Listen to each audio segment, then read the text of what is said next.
All right, welcome to the deep dive. We're diving into the world of time management today Time management, yeah. based on, well, actually a really fascinating collection of material. You pulled together some really great stuff for this one. Oh, it's fun to curate for sure. Lots of different angles on this topic. Yeah, and what we're going to try to do is like really extract the core principles and the actionable strategies. The stuff that can make a real difference in how people actually approach their day-to-day. Right. So much advice out there just doesn't translate into real life. Yeah, yeah. Getting more clarity, more productivity, less stress, kind of that sweet spot where you feel like you're in control and making the most of your time. And that's really the key, isn't it?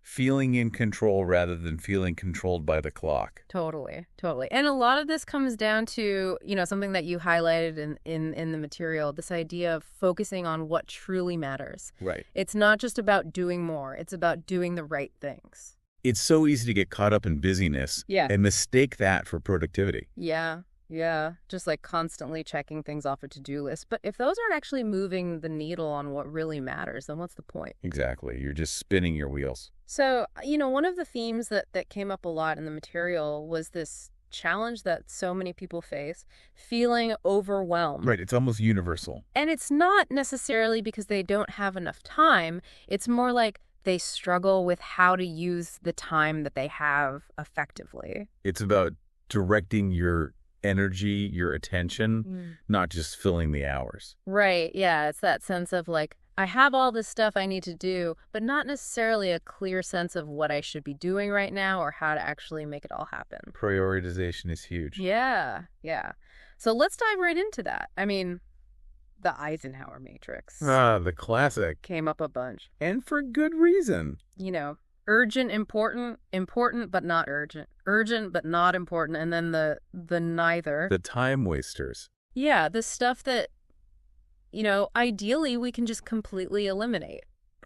If only it were that easy. Right.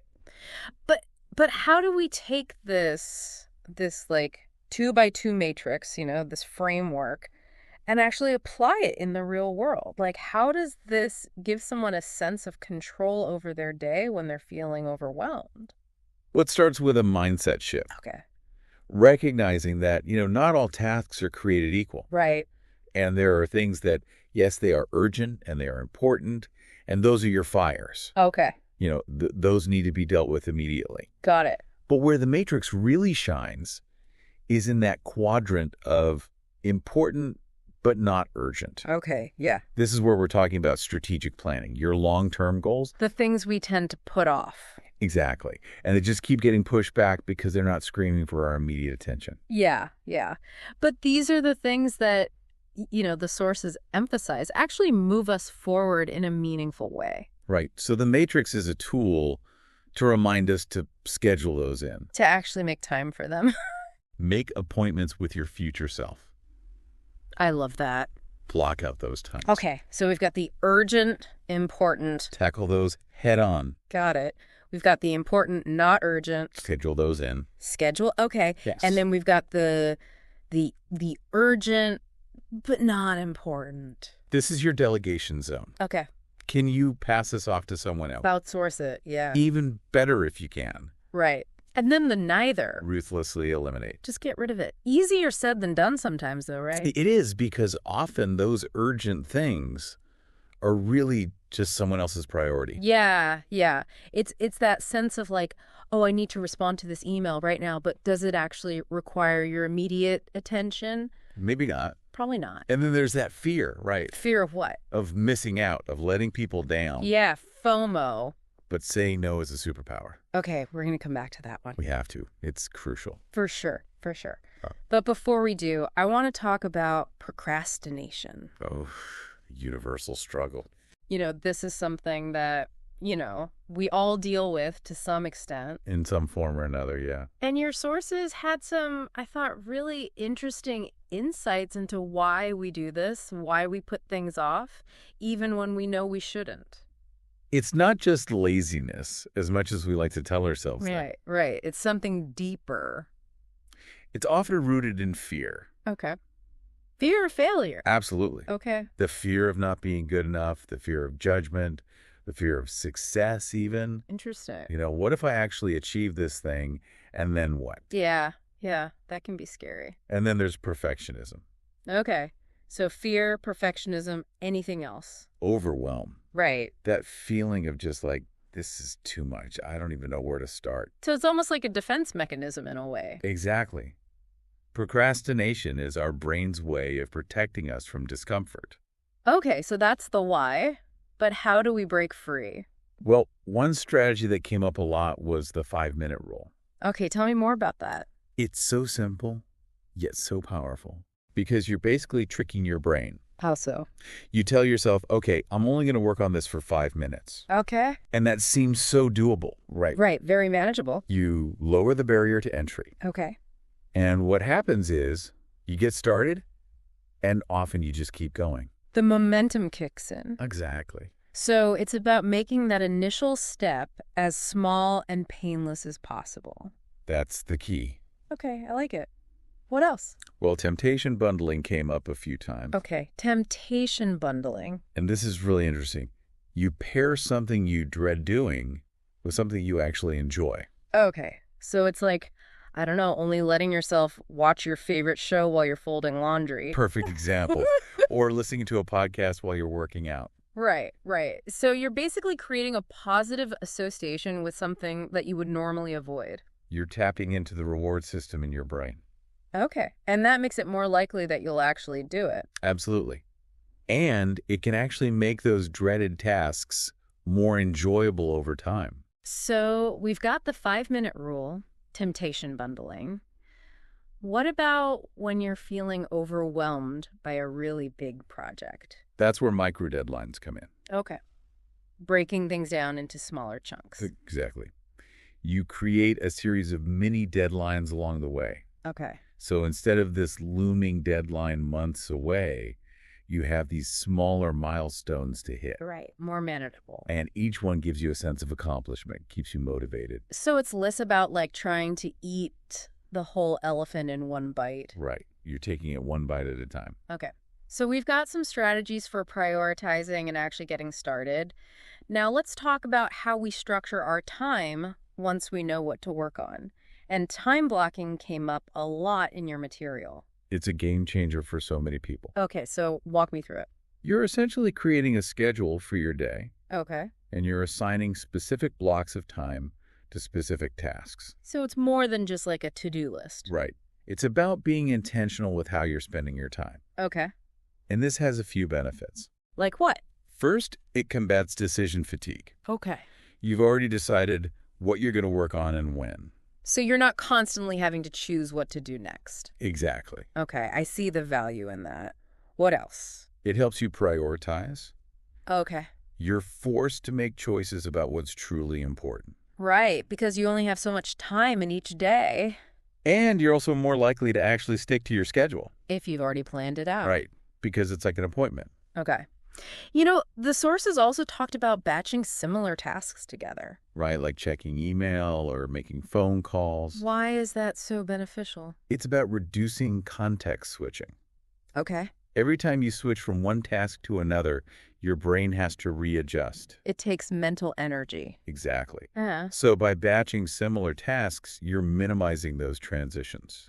Okay, that makes sense. Then, of course, we have to schedule breaks. Absolutely. It's not about grinding nonstop. Breaks are essential for maintaining focus and preventing burnout. And they can be as simple as getting up and stretching, going for a walk, or just taking a few minutes to clear your head. And then there's Parkinson's law. Work expands to fill the time available. Right, so if you give yourself all day to complete a task, it's probably going to take all day. Most likely. But if you set a specific time limit, you're more likely to get it done more efficiently. Right. You create a sense of urgency. Okay, so time blocking, batching tasks, scheduling breaks, all great strategies. Now, how do we actually protect that time? It's a constant battle against distractions. Oh, yeah. And your sources highlight just how costly those distractions can be. Right. I think they said it takes an average of 23 minutes to refocus after an interruption. Something like that, yeah. And it adds up over the course of a day. For sure. So what can we do to minimize distractions? Well, first, create a distraction-free environment as much as possible. Okay. So that might mean finding a quiet workspace, turning off notifications, closing unnecessary tabs on your computer. Right, just minimizing the visual clutter as well. Exactly. And then there's the Pomodoro technique. Ah, yes, the classic. 25 minutes of focus work, followed by a 5-minute break. Okay, I've heard of that. And it's so effective because it forces you to take those breaks. Which prevents burnout. Exactly. And it also helps you train your brain to focus for those shorter bursts. Okay, interesting. Because you know a break is coming. Right, so you can really push yourself during those work periods. Exactly. And then there's the whole realm of digital distractions. Oh, yeah, that's a big one these days. Email, social media, news. It's a constant stream. Constant barrage. And your sources recommend setting clear boundaries. Okay. Like what? Designating specific times to check email. So not constantly throughout the day? Right. Turning off notifications. Okay. And even using website blockers or app timers if you need to. Really take control. Ultimately, it comes down to being more mindful of your relationship with technology. Yeah. Using it as a tool rather than letting it use you. Exactly. So we've talked about prioritization, procrastination, time blocking distractions. Now let's get into something that I think is really fascinating. The 80-20 rule. The Pareto principle. Exactly. This idea that 80% of our results come from just 20% of our efforts. It's a powerful concept. How do we actually apply this to time management? Well, it starts with identifying that crucial 20%. Okay. The activities that are actually moving the needle. Right. The tasks that are truly making a difference. So we need to get really honest with ourselves about what's truly important. And ruthless about cutting out the rest. Okay, and that's where saying no comes back in. Absolutely. Because if we're saying yes to everything, we're not really prioritizing anything. Exactly. We're spreading ourselves too thin. So 80-20 rule, identify that crucial 20%, focus on that, eliminate or delegate the rest. And say no to anything that falls outside of that 20%. Okay, great. Now let's talk about consistency. The key to long-term success. You know, your sources really emphasize the power of small daily habits. Tiny steps leading to big changes. It's almost counterintuitive. It is. But it's about making those habits so easy that you can't not do them. Okay, so give me some examples. Reading 1 page of a book each day. Okay. Meditating for 5 minutes. Okay. Doing 10 push-ups. Right. Anything that feels achievable, even on your busiest days. And those tiny actions start to add up over time. They create momentum. Okay. And they also help you build self-discipline. Because you're proving to yourself that you can stick to something. Exactly. And then there's the concept of habit stacking. Yes. You know, linking a new habit to an existing one. You're basically piggybacking on an already established routine. Okay, I like it. Give me an example. Okay, let's say you want to start drinking more water. Okay. You could make a habit of drinking a glass of water every time you brush your teeth. So you're attaching it to something you already do automatically. Right. And that makes it more likely that you'll actually remember to do it. Exactly. Yeah. And your sources also talk about reducing friction. Okay. What does that mean? It's about making the desired behavior as easy as possible. Okay. So if you want to start exercising in the morning, you lay out your workout clothes the night before. Exactly. You remove any obstacles that might prevent you from doing it. Oh, I see. And then there's tracking your progress. Okay. So like marking a calendar each day that you complete a habit. It gives you a visual representation of your success. And it keeps you motivated. Absolutely. And then there's the never miss twice rule. Okay, I like that one. Life happens, and you're going to miss a day here and there. Right. But the key is to not let that derail you. So you get back on track as soon as possible. Exactly. Don't let a single slip up turn into a pattern of failure. Okay, I like it. Consistency, small habits, habit stacking, reducing friction, tracking progress, never miss twice. Great stuff. Now let's talk about multitasking. The myth of productivity. You know, your sources were pretty clear that multitasking is not actually efficient. It's more like task switching. Right. And that actually makes us less productive. Absolutely. Your brain can only focus on one thing at a time. Okay. So every time you switch tasks, you're essentially losing time and mental energy. Right, because you have to reorient yourself each time. Exactly.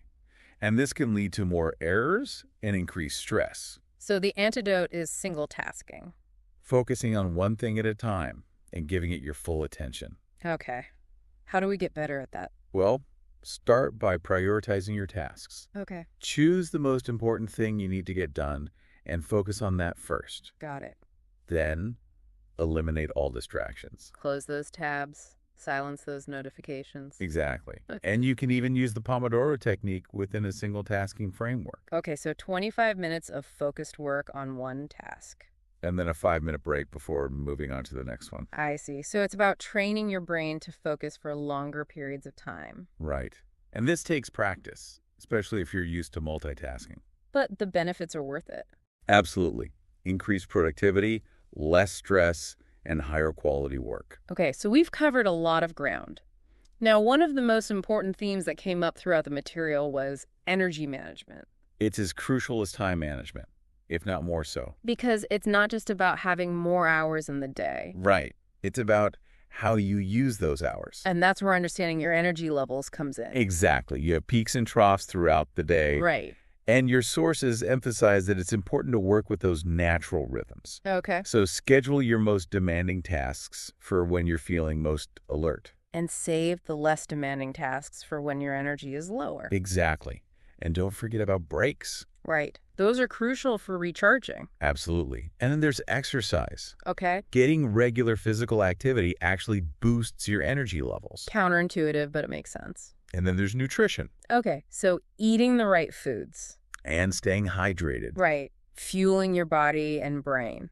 And of course, sleep. Ah, yes. The foundation of everything. 7 to 8 hours of quality sleep is essential for optimal cognitive function and energy levels. And so many people are sleep deprived. It's a chronic problem. But if you can prioritize sleep, it makes a huge difference. You'll be more focused, more productive, and less stressed. Okay, energy management. Huge, huge topic. Now let's circle back to something we touched on earlier. Saying no. One of the most important skills you can develop. Why is it so hard for so many people? Well, there's that fear of letting people down, Right. the fear of missing out. FOMO. Exactly. Yep. And then there's this societal pressure to be agreeable, to be helpful. Right, like saying no is somehow rude or selfish. But your sources argue that saying no is actually an act of self-respect. Okay, I like that. It's about valuing your time and energy. Right, because every time you say yes to something you don't really want to do, you're saying no to something else. Exactly. And that something else might be more important. Like spending time with your family or working on a passion project. Or simply taking some time for yourself to rest and recharge. So how do we get better at saying no? Well, start by being clear about your priorities. Okay. What's truly important to you. Right. And then don't over-explain. Just keep it simple and direct. Exactly. You don't need to justify your decision. And offer alternatives if you can. Right. If someone asks you to take on a project, but you don't have time, maybe you can recommend someone else. Okay. And remember, saying no is not personal. It's about protecting your time and energy. And ultimately, it's about being able to show up fully for the things that matter most to you. Okay, I love it. Now let's talk about morning routines. Setting the tone for the day. You know, your sources really emphasize the importance of how we start our day. It has a ripple effect on everything that follows. Okay. So they recommend establishing a consistent wake-up time, Okay. even on weekends. Right, to regulate your circadian rhythm. Exactly. And avoid looking at your phone first thing. It's too easy to get sucked into that vortex of emails and social media. Right, and that can set a really reactive tone for the day. Instead, start your day with something intentional. Like what? Exercise, meditation, journaling, reading. Okay. Anything that nourishes your mind and body. Exactly. And make sure you hydrate and fuel yourself with a healthy breakfast. Right, set yourself up for success. And then take a few minutes to set your intentions for the day. Okay. Visualize what you want to accomplish or review your to-do list. So you have a clear sense of direction. Exactly.